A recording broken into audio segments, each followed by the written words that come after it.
Michel Simès, bonjour. Bonjour. Vous êtes un peu le monsieur santé de France 5, mais c'est sur France 3 qu'on vous retrouve ce soir à travers un documentaire qui sera diffusé en prime time.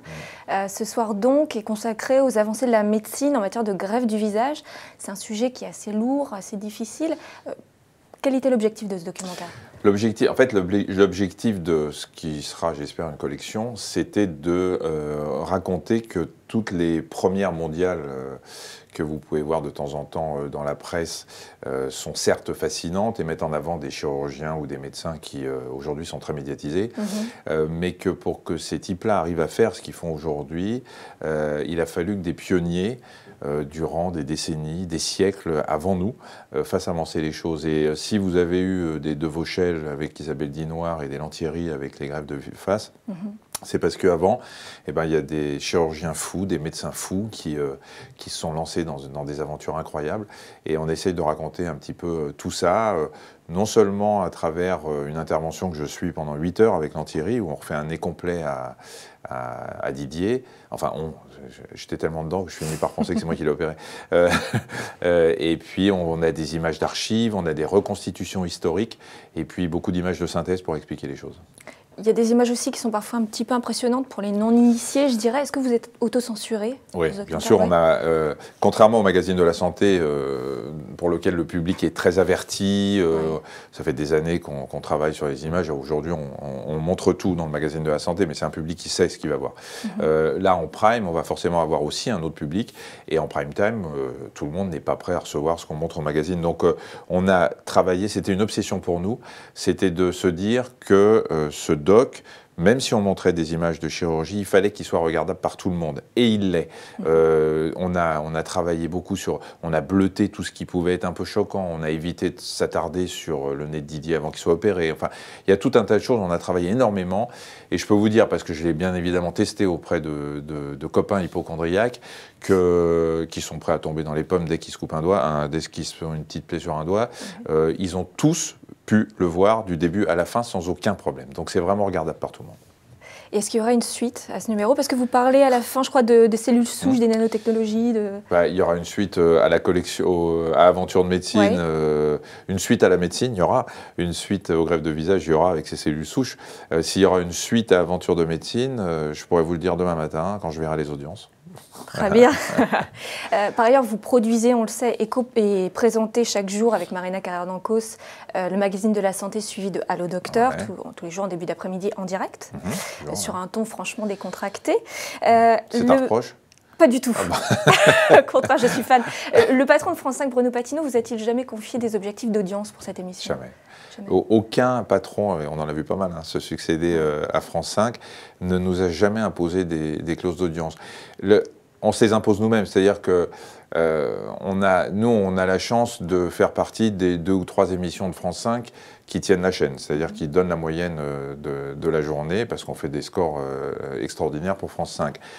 À un moment, on a changé un petit peu de décor, de façon de présenter, de concept. On a perdu la moitié de nos téléspectateurs. Et là, on a eu chaud aux fesses. On s'est dit, oulala. Et voilà, aujourd'hui, on est parmi les 2 ou 3 émissions qui font la meilleure audience de France 5. On ne va pas venir nous demander... Je voudrais bien que Patino m'appelle pour me dire Michel, t'as pas fait assez hier, quand même. Actuellement, vous avez un boulevard sur cette thématique qu'exploitent peu vos concurrents. On a appris que TF1 travaillerait sur un projet d'émission santé. Est-ce que ça pourrait, si ça se faisait, vous inciter, vous, à évoluer ? La concurrence incite toujours à évoluer. Et très franchement, moi, ça fait 15 ans que je fais de la télé, ça fait 15 ans que j'attends de la concurrence.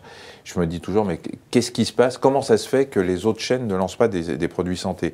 Alors, j'ai une explication qui est que... J'ai 2 explications. Une, c'est qu'on occupe beaucoup le terrain quand même avec Marina. On a une émission d'1h30 en direct tous les jours, présentée par 2 médecins. Donc les autres, ils se disent, il va falloir qu'on trouve quelque chose de différent.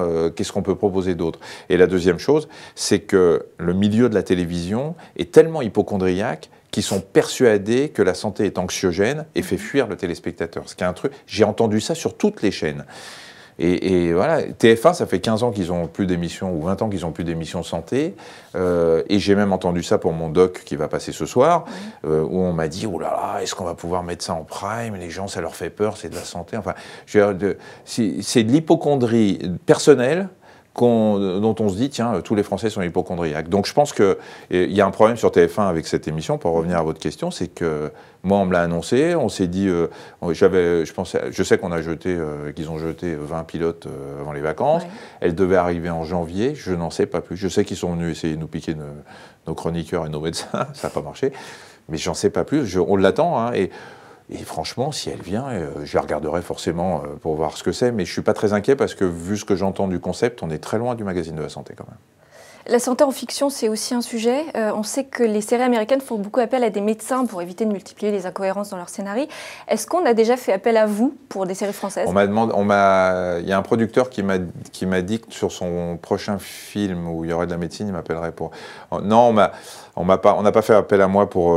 ils font appel à des spécialistes, des anesthésistes, des chirurgiens en général, ce qui n'empêche pas les conneries dans les films.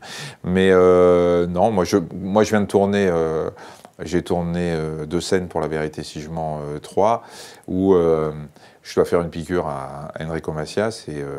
Et c'est vrai que sur le tournage, ce qu'on me demandait de faire ne correspondait pas à la réalité médicale. Et je leur ai dit, moi, je ne peux pas faire ça parce que je vais me faire charrier par tous mes potes.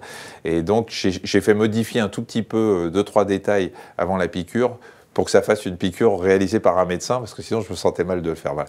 Donc je l'ai fait, j'ai donné des conseils, mais pour mon propre rôle en fait. Et cette expérience sur La Vérité si je mens, ça vous a donné envie de faire du cinéma? J'avais envie avant, sinon je ne l'aurais pas fait, mais oui, bien sûr, vous savez, vous savez bien, parce que vous avez dit que c'était un peu cabot, même à la télé. Moi, si un jour on me propose un rôle de médecin dans un film, j'aimerais bien tenter l'aventure, mais il faut que ce soit un rôle de médecin, parce que j'exerce encore, et que je ne me vois pas jouer un rôle de truand au cinéma et puis examiner mes patients le lendemain, c'est un peu compliqué. Donc, puis en plus, c'est le seul truc que j'espère pouvoir faire avec un peu de naturel, parce que c'est mon métier. Voilà, puis après, on verra. Mais oui, je tenterai bien l'aventure, très franchement, oui. Bon, bah écoutez, on vous suivra dans cette aventure-là. En tout cas, on vous retrouve ce soir donc, sur France 3 à 20h35 pour Aventure de médecine. Et nous, on se retrouve demain pour un nouveau Buzz Media Orange Le Figaro. Merci.